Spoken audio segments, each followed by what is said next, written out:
Okay, this is a hot topic. Colin Kaepernick's refusal to stand during the national anthem dominated sports headlines. You remember that? The move was in protest of police brutality against blacks. It cost him his football career. Not the first time athletes have taken a stand for social causes. U.S. Olympic runners Tommy Smith and John Carlos bowed their heads, raised their fists on the podium of the '68 Olympics in solidarity of the Black Power movement. In 2012, members of the Miami Heat, led by LeBron James, Dwayne Wade, and Chris Bosh, posed in hoodies in solidarity with slain Florida teenager Trayvon Martin. And members of the Cleveland Cavaliers wrote "I Can't Breathe" in T-shirts reflecting the words of Eric Garner, who died after being placed in a chokehold by police. In Baltimore, you might recall, NBA star Carmelo Anthony marched to protest the death in police custody of Freddie Gray. Athletes and activism is the topic of a new book by former Wizards player Etan Thomas.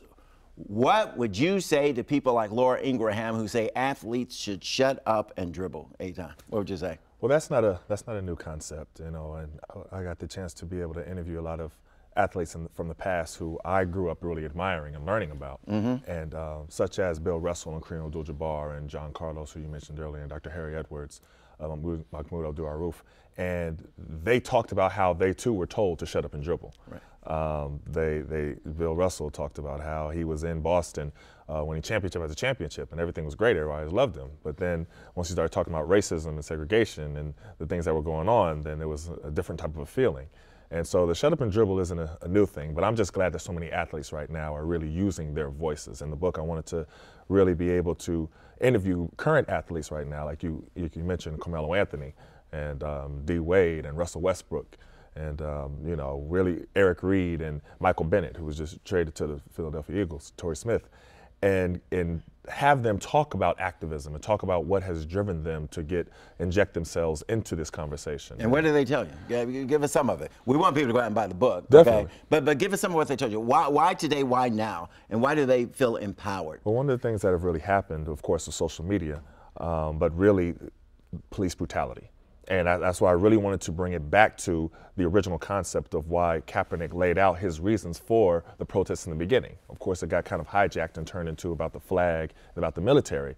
But it's really about police brutality, about the number of police shootings and, you know, not indictments and not guilty verdicts and things of that nature. And athletes are looking at it and saying, wait a minute, this is wrong. And they're using their voices to be able to talk about that. And they're giving personal experiences of their own bouts with police brutality, like Thabo Sefolosha and James Blake, who I got a chance to interview. And it was just, it's a powerful mechanism for them to use their platforms for this common problem that every people have to face every day. Yeah, if you've talked to some of these athletes, these are older athletes, then you know that while they may have stepped out, there were other athletes who chose not to step out. Right. There were athletes who might have wanted to step out, but the owner would call them in and say, if you do, this is going to happen, that's going to happen.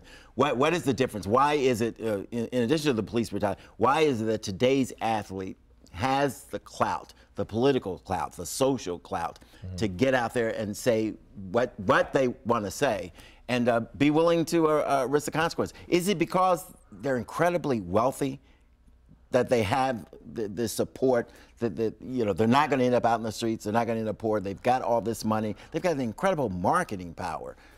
You know, LeBron James says something and markets move and shoes, thousands upon thousands of shoes. So is that a part of it? But also you see the criticism that happens when LeBron James says something. Yeah. One of the things that I wanted to show in the book was I wanted to interview some of the people that I've had in positions of power, because the common notion is that, you know, when you speak out, you're going to be punished. You know, and I was here playing with the Wizards and speaking out, everybody was kind of saying, be careful, you're going to be punished. But I interviewed Ted Leonsis from the Wizards, and I wanted to talk to him specifically about what he feels about activism. And I interviewed also with John Wall and Bradley Beal. And I interviewed Mark Cuban of the Dallas Mavericks, and I was drafted to him in the year 2000.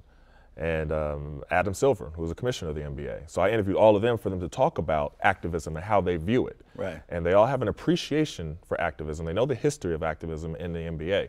Now, the NFL is a little bit different. I was going to ask you. I already know. Okay. I already know. So the NFL is a lot different. So I was able to interview a lot of different NFL players. Why is the NFL different? I asked them that. I asked Adam Silver that. And I don't know why it's different, but it is different. You know, the entire this past season was probably the most activism that you've seen in the NFL pretty much that I can really remember to date. But then you saw the backlash, probably the strongest from not only the NFL fans, but the CEOs, the management, the powers that be. The president got involved. The president got involved. He changed the narrative. He changed the narrative. He made it about the flag. Completely. Yeah. And that was that notion of this is not the time for you to do that. They told Kaepernick. I'd interviewed Eric Reed, which was his teammate. And you saw every time Kaepernick was kneeling, Eric Reed was kneeling right next to him. Right. And I asked them, was that a conscious effort that they made to really change the narrative? And they said yes, because they didn't want to deal with actually what he talked about, his reasons for protesting in the first place, which was police brutality, racism, and the political process. We have to continue this conversation, okay? You got to come back. Oh, this is great. And good luck on the book, man. Thanks for covering. Okay. All right, back in a minute. Stay with us.